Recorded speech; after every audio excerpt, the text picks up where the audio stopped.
Okay, yeah, my name is Ian Fischer. I'm co-founder, co-CEO of Poetic. And Poetic, if you haven't heard of us, is a startup we founded about a year and a half ago that's entirely focused on recursive self-improvement. So we're building AI that improves itself.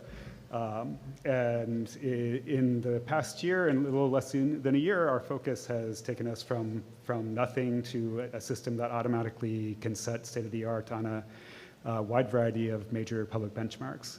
We're 10 scientists and engineers, mostly from Google DeepMind and Apple, Microsoft, Amazon, ByteDance.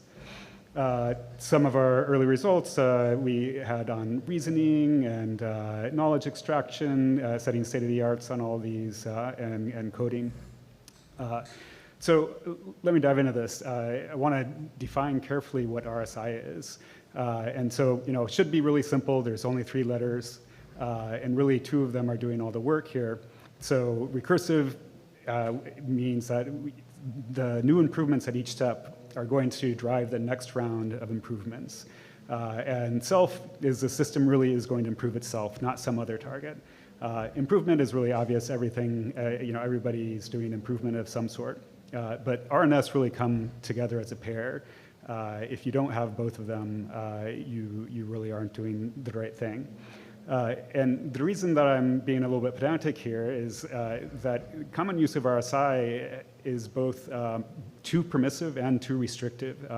So some people have described approaches as being RSI that are really just a standard iterative improvement loop. And other commentators, other people think that RSI is something that's only RSI if you are improving the parameters of a large language model. And this is too restrictive because there are a lot of other pieces of an intelligent system that can be improved quite effectively. And so why does RSI matter?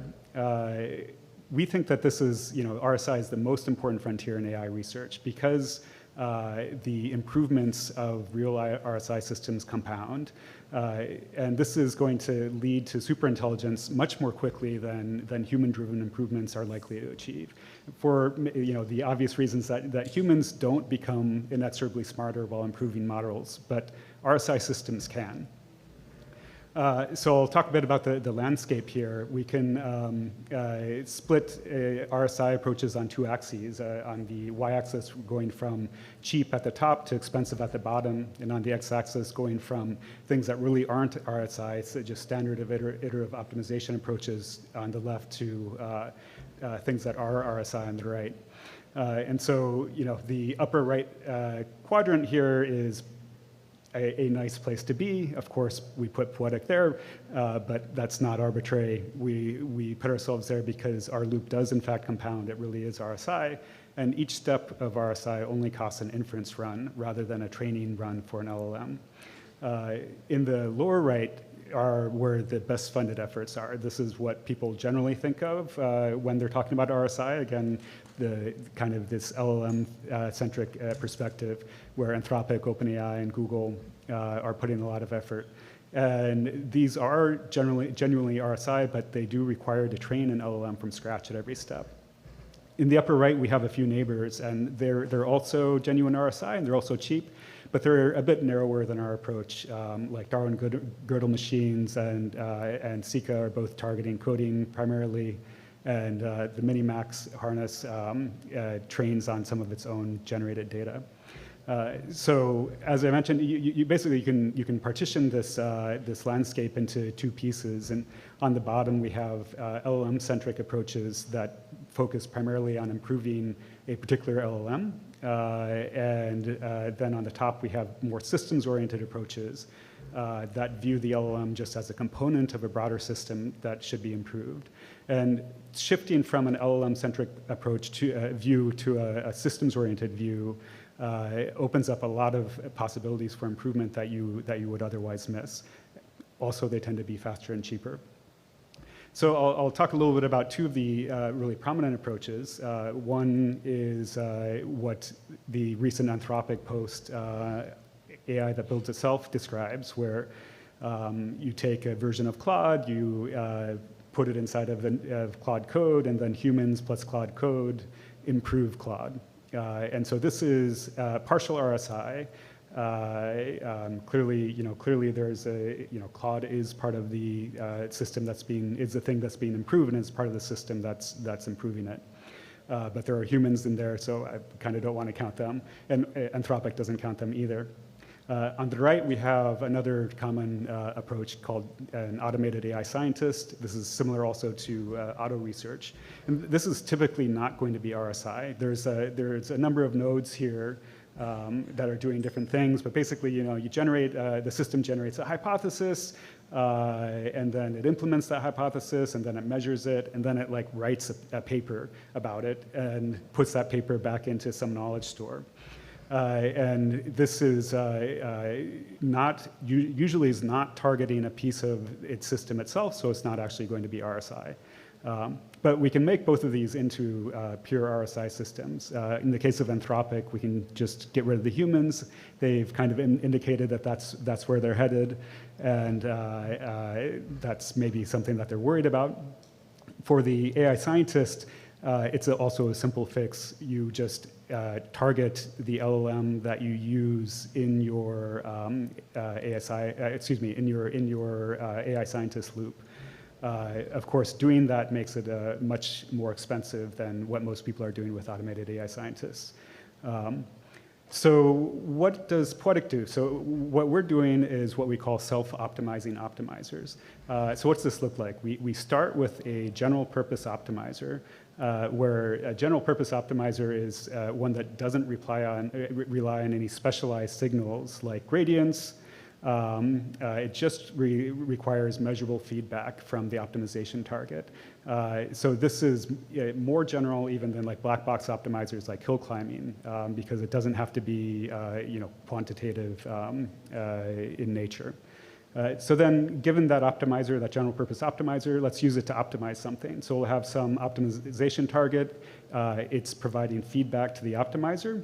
And as I said, the feedback here can be quite arbitrary. So there could be standard approaches like accuracy, cost, things like this, or more unusual feedback like rubric evaluations or reasoning targets. So once we have these two pieces, this clearly is still not RSI. This is just standard iterative optimization. But we have this framework of a general purpose optimizer that we can then apply to the optimizer itself. So now the optimizer is optimizing the optimizer that's optimizing the optimization target. And this is now RSI. So in order to have an optimizer that can optimize itself, you only need two things. It needs to be a general purpose optimizer, and the optimizer needs to provide feedback about its performance. So since we started with a general purpose optimizer and every optimizer can do that, we don't have a problem here.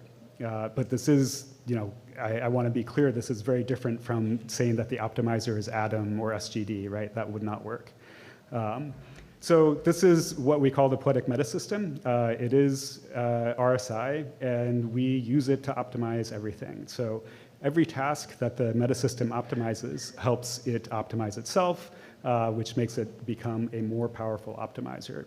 And again, since it is a general purpose optimizer, we can point it at any part of the metasystem itself, as well as at any other measurable task, like benchmarks, the benchmarks that I showed you at the beginning, and customer data, things like this. So talking about what we, empirical results here, our most recent empirical results, we have this blog post where we pointed out that benchmarks are dead for us.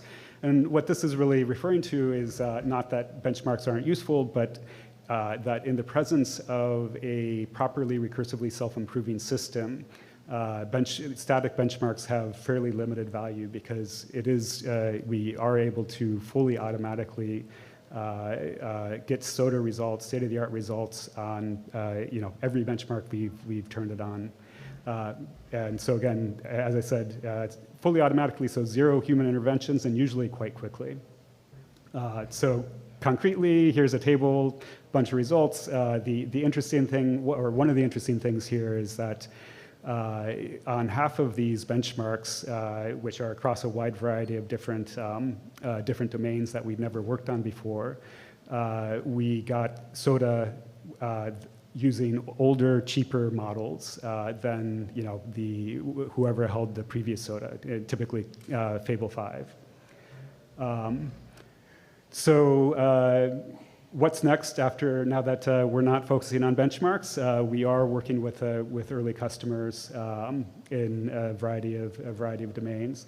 And I want to leave you with just this perspective on the frontier that the next phase transition in AI is going to come from a system that invents its own improvements. And so at Poetic, we're intentionally casting a very wide net for that phase transition, again, by taking this optimization perspective on RSI and using it to optimize everything, including the optimizers themselves. Thank you, and we're hiring.